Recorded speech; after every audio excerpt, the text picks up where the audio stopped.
Hey guys, it's Coach Jay. Just going to do a short video here. I take a lot of questions on social media about how to find a good boxing gym in your area. Maybe you've just moved to the area.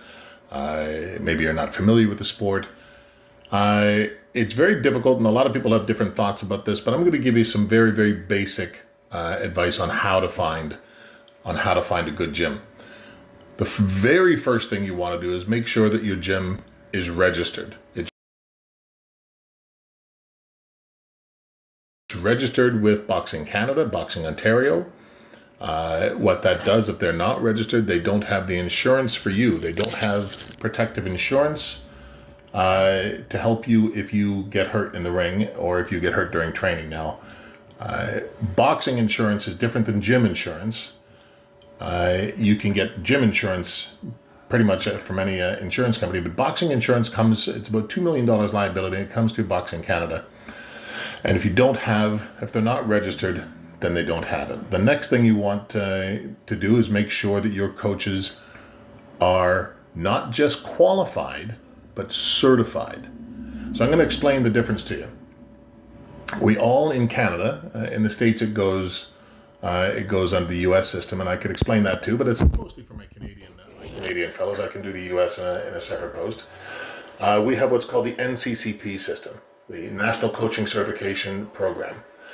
And under that, you have core courses, your level 1, your level 2, level 3, 4, and 5. And then you have your ancillary courses, your non-sport specific. If you have a level 1 course, there are 3 other non-specific courses that you have to take, and then there's a certification. So somebody could go and get the level 1, say that they're a qualified coach, but what actually they are is they're in training. When you just have the core course or any of the courses for your level, that's called a level 1 in training. When you have the core course and all of your NCCP courses, you're said to be trained. Generally, you'll get your level 2 and all the non-specific courses as well, and then you'll get certified. Now, let me tell you the difference between certified and even trained. Anybody walking off the street, and you don't have to have even a little knowledge of boxing, can get your level 1 and 2. There's very little on there that's, it's not a tested course, it's an attendance course. You go, you get information, and then you're a qualified coach. But remember, you're just in training. So you're not expected to know anything. You know the rules, the regulations, your responsibilities as a level 2 coach, as a level 1 and 2 coach, but you're not really there yet. You can't be guaranteed to know anything. I had a guy, my level 1 was working at the YMCA. He never ever had done boxing, had been around boxing, knew anything about boxing, but he wanted to help out at his local YMCA, so he got his level 1 course. That allowed him to do that. Now, does that make him a good coach? No. I hope that he went on and he learned under a good coach, but that's the truth of it. When you get to the level 2 and you want to certifying, you have to have all of your non-sport specific, all of your sport specific, and then you actually have to have a good amount of boxing knowledge in order to pass the certification. You're not going to pass it unless you know a little bit about boxing.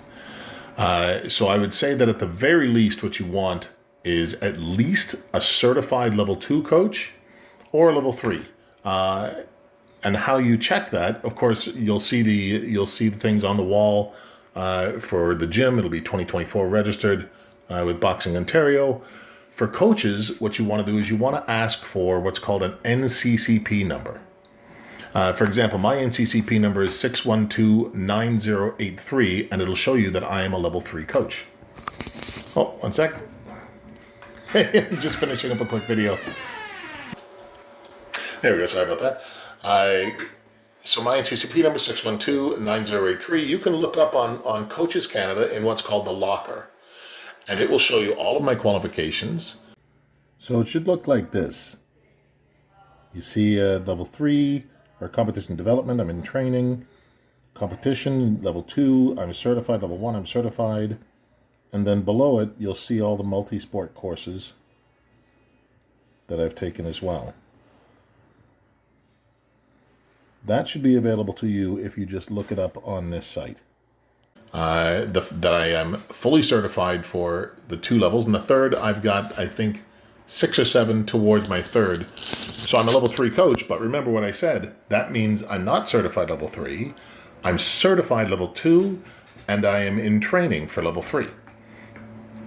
But you want that. You want somebody who's certified in the gym. Now, if you go to a gym and the coach that you prefer is a level 1, but his boss or his superior is a level 2 or 3 certified, you can be okay with that because they work under a certified coach. You know that there's some corporate knowledge in their gym. But that's just a little bit of knowledge for you. Not going to get too deep into it, but definitely look into it. If you're a Canadian, look into it. Coaches Canada under the locker NCCP number. It'll show you all the courses people have, including all the courses that don't show up in their qualifications. I think I've got somewhere in the vicinity of 30 or 40 courses that I've done outside of what I need to for the certification process. And some people will. Just take a look. It's you'll be surprised. For example, I'm the only certified coach in Renfrew County. Not that there's a lot of boxing clubs in Renfrew County, but nonetheless, when you go, ask for the certification. Oh, one other thing that having these that being registered for not just registered for your gym, but registered as a coach in that current year. If they're not registered with Boxing Ontario in the current year, what that means is not only do they not have the sanction of Boxing Ontario to teach or take people to competition, so they're not building ring experience. What it also means is they don't have a current police records check, because that's mandatory with all level coaching. When you register, you have to have a current police records check. So there's a lot to it.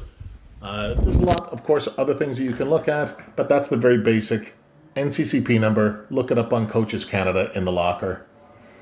Good luck with it and train hard.